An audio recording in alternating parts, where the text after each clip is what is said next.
Hey, what's up, guys? I'm going to take a little step back today and talk about a little bit something that's been on my mind lately. And as I kind of approach the end of my college career, at least for now, as a kind of ride that rode down the last semester, I just want to bring an idea to light that that I want to share with you guys. To share a little bit of backstory to kind of mold this story together. Right out of high school, I got a job at a local bakery. This was my first job.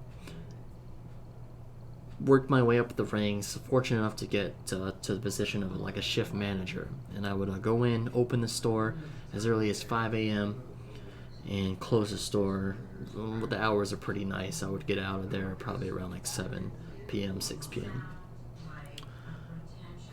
At this bakery, I probably learned more about myself than I've done anywhere in school for my family. This place was probably, like, as cliche as it sounds, made me to who I was today. And it was a great kind of like training wheels from the transition from high school to college. And this is where I could go.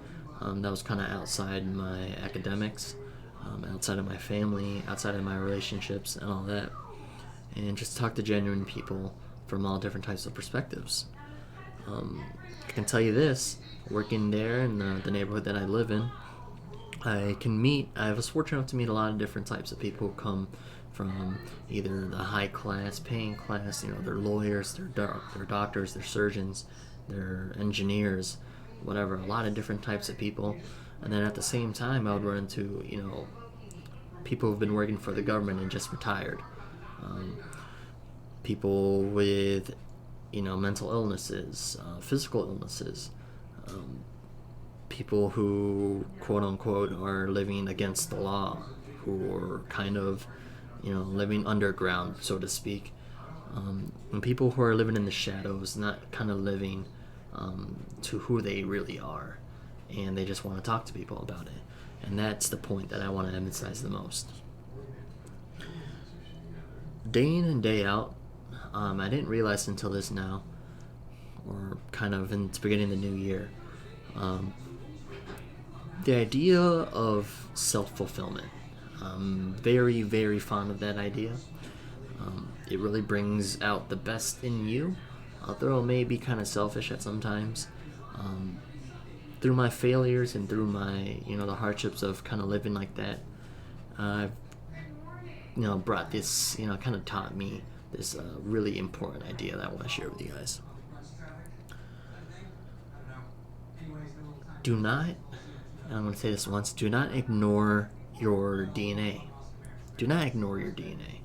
And what I mean by that is that in this day and age, in 2016, you can turn anything to pay the bills. You can turn anything, anything you're passionate about into a paycheck. Social media, networking, if we're talking about business, it's all on the internet now. Sub 1990s, sub the 20th century, business is changing, and you can turn anything you want into something to put food on a table, maybe even get you some nice things in your life, and it all falls down on yourself. People love passionate people. People love passionate people. It is never fails. Either whether they're gonna hate you, whether they're gonna love you, people will follow you. It's just like it's set in stone.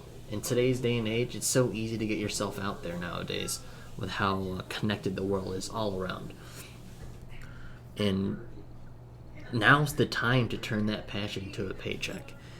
If you're working, you're studying to be a nurse, you're halfway through pre-med, and you're struggling whether you're about to take that next test and you like pop an Adderall or whatever. I'm not trying to fire shots at anyone, but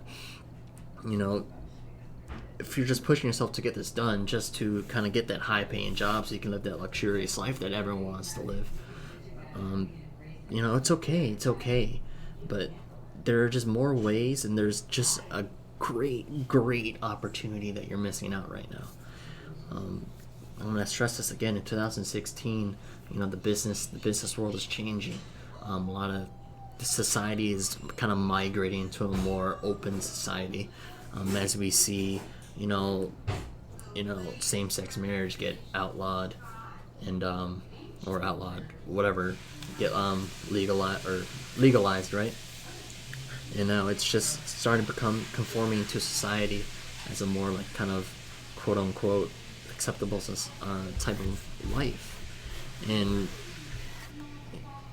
it's just now's the time. So I'm going to stress this again, like, don't ignore your DNA. Now's the time to follow your passions. Now's the time to do what you love. I'm not telling you to quit your job. I'm not telling you to, turn your back on your family. It's now's the time to put that passion into work, because the sooner you do this now, the sooner you can see that idea of self-fulfillment, see that idea of how happy you can make yourself, and in tandem, consequently, the more happiness you can bring out of other people. Passion is contagious, and people love that. People will follow you. So yeah, just something I really wanted to share today, and yeah, the time is now. The time is now to turn your dreams into a reality. Now's the time to find that passion. Work your ass off in it, crush it, like just turn it into something that you really want to be proud of, because there's no better opportunity in this day and age than now. In January 18, 2016, at 5:57 p.m. Eastern Standard Time. Public service announcement, now's the time to do it. And no better day. In the spirit of Martin Luther King, the king that had a dream that everyone could live equal in a society where, people of not the same skin color can ride the same bus, attend the same school, be colleagues, whatever. Now is the time to do what you love and get people to do what they love as well. Because if we lived in a perfect world, if everyone was doing something that they were passionate about, we would have such a glorified, happy environment. So much would get done. Nothing would feel like work. And if we're talking about advancement in society, we'd see tremendous leaps and bounds. Discovering stuff that not many people know. In shorter time than other people are just doing it because they're not really passionate about it. So, yep, just a couple words from me. Kind of wanted to share it with you guys today on to celebrate and kind of shine light on Martin Luther King. So yeah, this is Jordan, or Jerry, aka signing off for the underscore movement. And I hope you have a blessed Martin Luther King Day and spend time with your family today. Peace.